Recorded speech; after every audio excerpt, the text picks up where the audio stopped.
7 signs you've had a lung infection without knowing. Millions of people around the world are suffering or have suffered from certain types of lung infections. The crazy part is, many without even knowing it.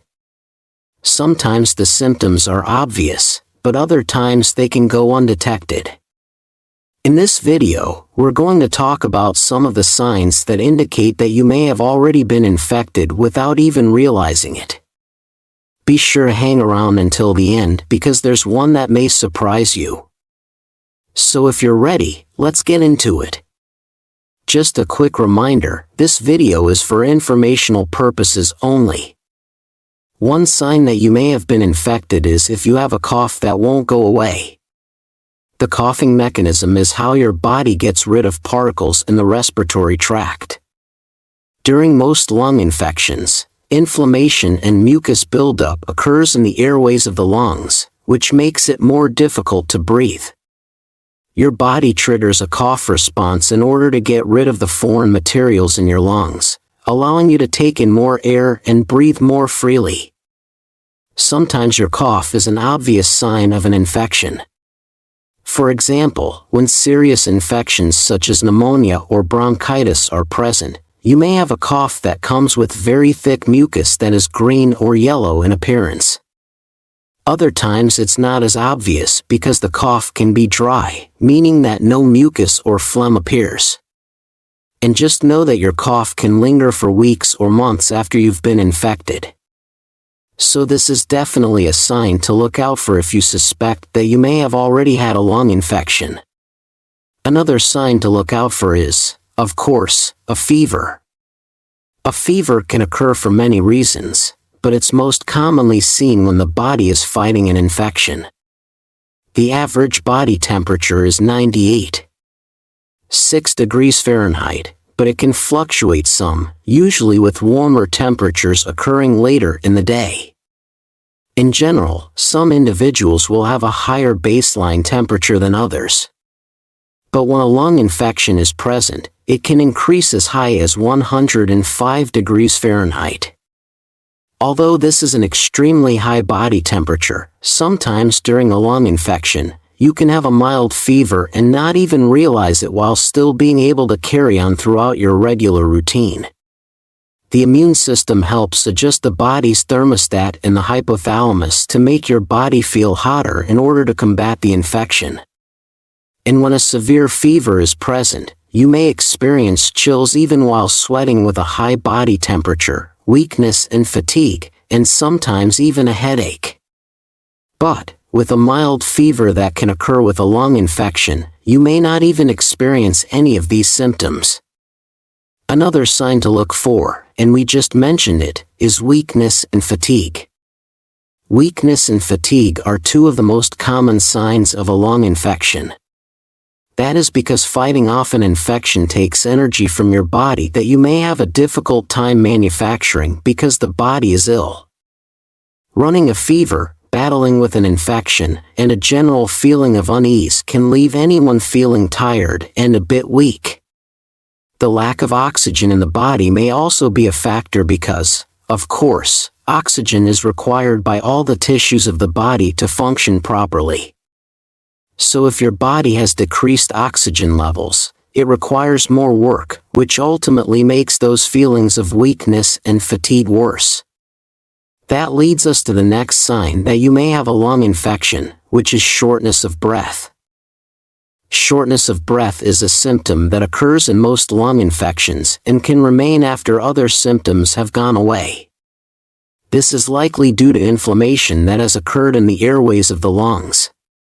Shortness of breath can happen when performing activities that you can normally do pretty easily, such as walking to the mailbox or going up a flight of stairs.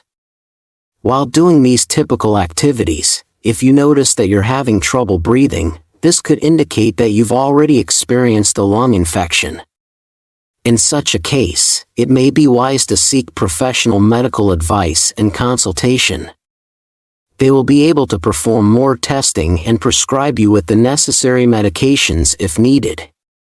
They may also recommend certain exercises that can increase your lung capacity over time. Moving right along, another sign to look for is if you have suffered through a bad cold. Because the symptoms of a cold virus are so similar to the flu virus, some medical professionals initially have a difficult time distinguishing between the two. Regardless, both the flu and common cold can result in the occurrence of a lung infection. Bacterial infections may also occur after a viral infection. Because of the disruption of bacteria in the lungs, keep in mind that lung infections don't always cause a person to become bedridden. The symptoms can be so mild that you may not even feel the need to remain at home from work or your normal activities. These lung infections may feel like a cold, but they can still negatively affect the lungs and even leave lasting side effects. And one of the most bizarre signs that you may have experienced if you've had a lung infection is the loss of taste or smell. Now it may come to you as a surprise, but a very large percentage of people who have tested positive for a lung infection will experience a loss of taste and/or smell. This is because certain viruses can affect the olfactory cells in the upper nasal cavity, which directly affects your ability to smell. Also, since congestion and drainage are usually present, they can block scents from reaching the portion of your nasal cavity that allows for smelling to occur. And it's important to know that the senses of smell and taste are very closely linked. This means that, with the loss of smell, it can result in a loss of taste as well. So, if you have experienced a loss of taste, it's most likely because you have lost your ability to smell first. Unfortunately, in some cases, the damage can be permanent, or it can last for several months. But, for most individuals, the neurons will regenerate and you'll be able to regain your senses of taste and smell once your body has fully recovered from the infection. So if you have experienced a loss of taste or smell recently, and thought it was kind of weird, this may be a sign that you have been infected. Real quick guys, do me a huge favor and hit the like button. It really helps support the channel and I greatly appreciate it. And while you're down there, go ahead and click the subscribe button as well, because we have a ton of other videos on our channel that I think you will enjoy. I hope you like the information that was shared in this video, and hopefully you're now one step closer to taking better care of your respiratory system and overall health. Keep in mind though to always check with your doctor for medical advice and treatment, because they will know more about your individual condition. And if you do feel like you've been infected, it's probably best to go ahead and get tested if recommended by your doctor. But just one final reminder, this video is for informational purposes only. Now, I want to know, do you suspect that you may have been infected without realizing it? Let me know down in the comments section below. Thank you so much for watching all the way to the end. Have a blessed day.